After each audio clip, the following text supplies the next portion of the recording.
నమస్తే అండి. పొద్దున్న 5 గంటలకి మేము భద్రాచలం అయితే చేరుకుని అక్కడ ఒక రూమ్ తీసుకున్నాం అనమాట.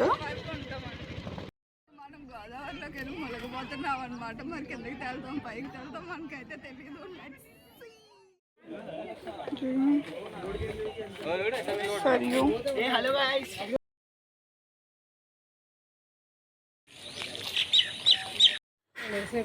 ఆ చల్లని గోదావరి తీరం నుంచి అలా గుడి దగ్గర నుంచి రూమ్కి వచ్చి వేలో వ్యూ ఉందండి. అంటే జనాలు కూడా చాలా తక్కువ మంది ఉన్నారు కాబట్టి మాకు బయట నుంచి గుడి అంత విశాలంగా బాయ్ కొనుక్కున్నాం ఫ్రెండ్స్. మా లైఫ్లో అలాగా బాయ్ లేరు, అందుకని లైఫ్ బాయ్ సోప్ కొన్నాం. గోదావరిలో స్నానం చేసినట్టునే రెడీ అయితే అయిపోయాము. ఇంకోసారి బాత్ చేసి సో ఇప్పుడు టెంపుల్కి వెళ్ళాలి.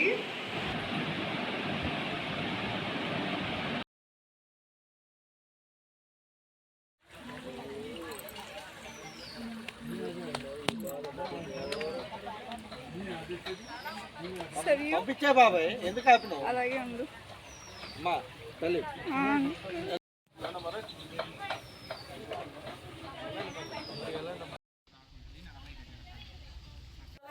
ఇది చిన్న అరుణాచలం లాగా మాకు ఇంట్రడ్యూస్ చేశారండి. మేము వెళ్ళినప్పుడు అది కొంచెం కన్స్ట్రక్షన్లో ఉన్నది. ఇక్కడ అయితే 1008 శివలింగాలు అలా ఉన్నాయి లైన్లో. రాశులు బట్టి మీకు ఏ లింగం అయితే వస్తుందో ఆ లింగాన్ని ఇక్కడ పూజ చేయాలన్నమాట.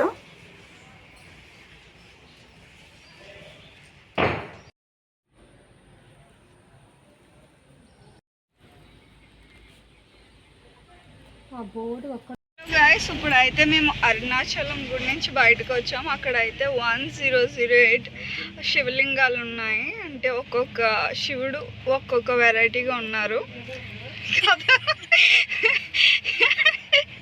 లైక్ 1800 శివలింగాలు అయితే ఇక్కడ దర్శనం చేసుకొని మెయిన్ టెంపుల్లో ఒక శివలింగం ఉంటుంది. అలాగే ఇక్కడ అన్నదానం కూడా జరుగుతుంది అన్నమాట. ఒకవేళ భోజనం తినే వాళ్ళు ఉంటే తినొచ్చు.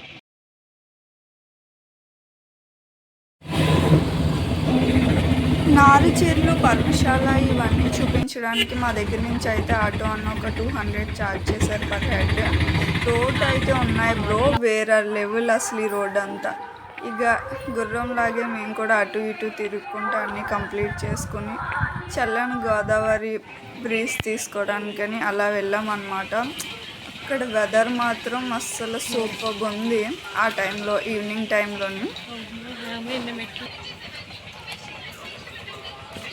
న్యాచురల్ లైట్ రాబోతే గ్లో వచ్చేస్తుంది అట్లా నా ఫేస్లో.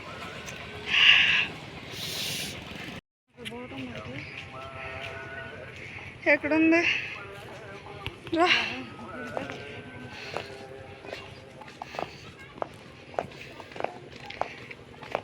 Sir you how are you feeling? ఎలా ఉంది? ఎక్సైటెడ్.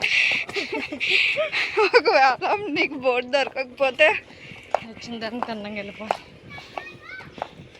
అది సంగతి గాయ్స్. బోర్డు దొరికిన తర్వాత మళ్ళీ ఓపెన్ చేస్తాం క్యామ్ని.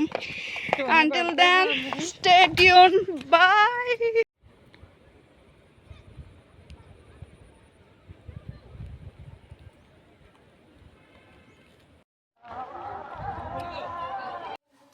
పది నిమిషాలు బోట్లో తిప్పడానికైతే ఒక 100 రూపీస్ ఛార్జ్ చేస్తున్నారు పర్ హెడ్. కానీ నేను మా ఫ్రెండ్ వెళ్ళినప్పుడు మేమిద్దరమే కాబట్టి మాకు ఇద్దరికి కలిపి 300 ఛార్జ్ చేశారనమాట. ఇప్పుడు పాపికొండలు క్లోజ్ అయి ఉన్నాయి, ఎందుకంటే ఫుల్ వాటర్ అంతా ఉన్నాక. అందుకని ఇప్పుడు ఓపెన్ అవ్వలేదు. అందుకని మేము దీంట్లో సరిపెట్టుకుని వెనక్కైతే వచ్చేసాం.